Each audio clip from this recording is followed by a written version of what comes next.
Magandang araw mga kapatid, ako po si Jay. Tayo na sa landas ng pag-asa.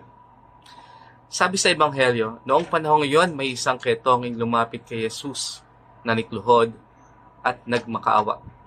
Kung ibig po ninyo'y mapapagaling ninyo ako. Nahabag si Jesus at hinipo siya.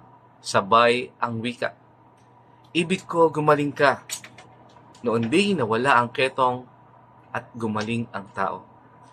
Pinaalis siya agad ni Jesus matapos ang ganitong mahigpit na bilin. Huwag mong sasabihin ito kanino man. Sa halip ay pasuri ka sa saserdote. Pagkatapos maghandog ka ayon sa iniutos ni Moises upang patunayan sa mga tao na ikaw ay magaling na. Ngunit umalis siya at bagkus ipinamalita ang nangyari. Ano pat hindi nahayagang makapasok sa bayan o ng bayan si Jesus.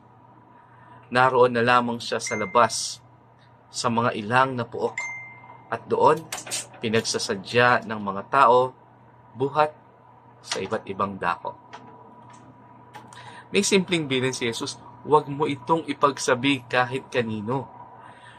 Pero bakit nga ba hindi ito nasunod ng lalaki? Nag-isip ako. Inilagay ko yung sarili ko sa kalagayan niya na may ketong, may malubhang sakit.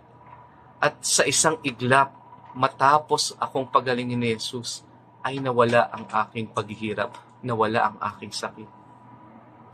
Sabi ko, mukhang kahit ako, hindi ko matitiis na hindi ipagkalat ang aking naranasan. Mukhang hindi ko matitiis na ipagmalaki sa mga tao sa paligid ko, sa lahat ng makakasalubong ko, na ako ay magaling na. Pinagaling ni Jesus. Mga kapatid, sa panahon na marami tayong naririnig na fake news, sa mga panahon na marami tayong naririnig na masamang balita, na pangit na kwento, panahon na upang ipagyabang natin ang mga biyaya na natatanggap natin mula sa ating Panginoon. Ikaw ba ay pumasa sa exam mo? Ikaw ba ay nagkaroon ng bagong trabaho na promote? O ikaw ba ay nagkaayos na ba kayo ng iyong kagalit? Ang pamilya mo ba mas naging close ngayon? Ipagyabang mo yan. Ikwento mo ang lahat ng blessings na natatanggap mo. Hindi para magyabang lang, hindi para magmalaki lang, kundi para ipaalala sa lahat ng tao na nakapaligid sa atin na ang dasal natin ay gumagana, na may nakikinig sa ating mga kahilingan, na may nakikinig sa ating pagmamakaawa. Walang iba kundi si Jesus. Mga kapatid, sabi ng kaibigan ko, kapag magsasalita ka at magkukwento ka tungkol kay Jesus, lagi mo itong tatapusin sa pag-asa. Kaya ngayon, ang assignment natin, ikwento ang mga blessings na natatanggap natin noong isang taon, noong mga nakaraang taon, at kahit kahapon o kaninang umaga, baka meron kang natanggap.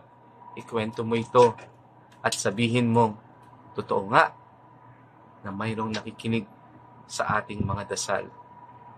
At sabihin mo sa iyong kinukwentuhan, kapit lang, sa tamang panahon, ay ibibigay ng Panginoon ang ating kahilingan.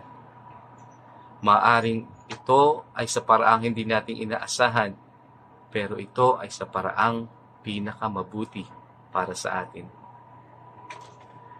Mga kapatid, kung nagustuhan mo ang video na ito at sa palagay mo makakatulong sa kapwa mo, huwag magatubili na i-like at i-share sa lahat ng social media platforms at sabay-sabay tayong maging boses ng pag-asa.